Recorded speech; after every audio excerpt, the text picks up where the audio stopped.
meteorologist Chase Jones. Well, what do you guys want to talk about? All this hot weather where it was the exact same thing as yesterday, but we were talking about how it was 108 only 2 years ago. So we're definitely on the cool down, and everybody keeps asking me what I'm doing outside with everyone. We are playing Pokemon Go. Go ahead and add me. I gift daily. Now, keeping my eye on the temperatures while we walk around out there, watching us cool down from those near triple-digit temperatures. And right now, leveling out in those 80s by tonight, down about 10 more degrees into those 70s for another run at those triple digits. But we're right on par where we're supposed to be around this time of the year. 84 in San Angelo, everybody else in a healthy combination of those mid to lower 80s across the entire area.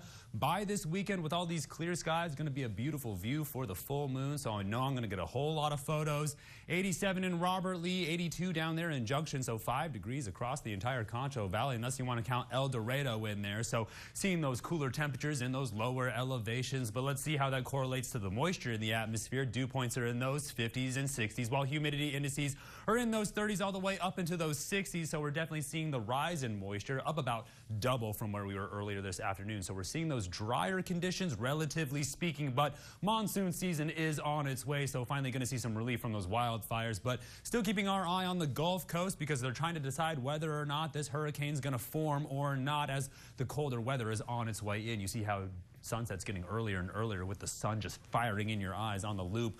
Upper level pattern is going to show you how the heat dome completely diminishes by next week. That's where we're going to level back down in those mid 90s, so no one's going to disagree. We just have to get through the heat wave first, and then that's going to be the last weekend of the summer. Water vapor imagery also showing us the high pressure just going strong across really just the state of Texas, and then we take you into the severe weather outlook. It's still just parts of South Dakota and Nebraska, Iowa, and Missouri. We take it down to the surface. Right behind me, still seeing those red flag alerts with the wildfires, and of course keeping our eye on the severe weather that's finally diminishing over Missouri. And we just really keep you around the entire United States because it's pretty quiet in the Concho Valley, still keeping our eye on the moisture that's trying to develop around the Gulf Coast, tracking the cold weather making its way across the Rocky Mountains. I know we're going to see a whole lot of storm chasers in North and South Dakota. By the weekend, we're tossing the keys over to Steven, where he's going to keep his eye on a little bit of cloud cover that makes its way in. But of course, we're trying to decide whether or not that hurricane's going to get organized around somewhere near Florida and then work its way east, but it's not going to get anywhere near the Concho Valley. So tonight,